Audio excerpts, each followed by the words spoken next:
Tony Blair exposed a painful truth of Prince William's future as king in his 2010 autobiography A Journey, written after the two got particularly close during the time the former Prime Minister spent at Balmoral.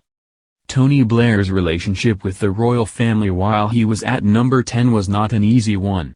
His wife Cherie did not curtsy to the Queen on her first visit to Balmoral in 1997, and wore a trouser suit, which allegedly left the Queen Mother mortified. Her Majesty's interests clashed with Mr. Blair's too.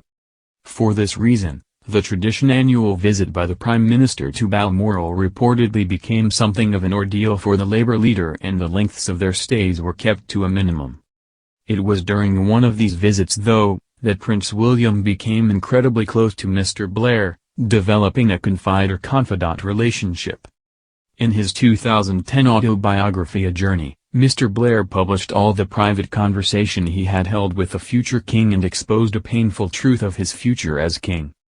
Mr. Blair claimed that William hated the prison walls of his destiny. He wrote, "He knew now, if he didn't before, what being a prince and a king meant. For all the sense of duty, the prison walls of hereditary tradition must have seemed too high a price to pay." Mr. Blair went on to say that the Duke of Cambridge was angry at being made to play a public role while he was grieving for his mum. He said, "I had also spoken to William, who was not only still grieving but angry. He knew, rationally, why the week between Diana's death and the funeral had to be as it had been. But he felt acutely the conflict between public position and private emotion." According to a 2010 report by the Daily Star, the Duke of Cambridge was furious when he found out Mr. Blair had published all their conversations in his autobiography. One palace aide told the Daily Star at the time, "William would have thought that any conversation with a Prime Minister would be confidential." The Duke and Duchess of Cambridge did not invite Mr. Blair at their 2011 royal wedding, despite it being a semi-state occasion. By contrast, his Conservative predecessors, Sir John Major and Baroness Thatcher, received invitations. Lady Thatcher declined on health grounds but Sir John attended.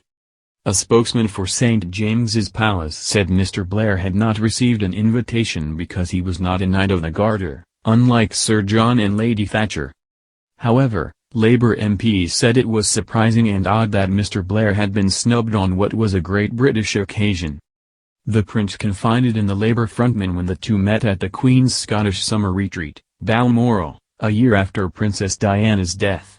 The Duke of Cambridge, who at the time was a teenager, said he was unhappy about the public role he had to play in the wake of the tragedy and was grappling with his future role as head of the monarchy.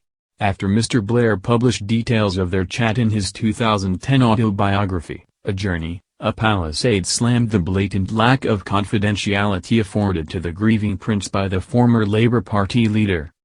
Mr. Blair wrote, "He knew now, if he didn't before, what being a prince and a king meant. For all the sense of duty, the prison walls of hereditary tradition must have seemed too high a price to pay." And touching on the Princess of Wales' tragic death, Mr. Blair said her eldest son was not only sad but angry over how the palace handled the aftermath. He said, "I had also spoken to William, who was not only still grieving but angry. He knew, rationally, why the week between Diana's death and the funeral had to be as it had been. But he felt acutely the conflict between public position and private emotion." Shortly after the book hit the shelves, a palace source said the Queen's grandson was, quite understandably, furious. The aide said, "William would have thought that any conversation with a Prime Minister would be confidential." Prince Harry, 35, has recalled the torture of having to walk behind his mother's coffin in a parade through the streets of London. He told BBC Radio 4's Today programme he had been a passionate advocate for the princes not to have to take part in the procession, but his wishes were shot down by a palace courtier. "I was lied to and told that they wanted to do it, which of course they didn't, and I didn't realize that."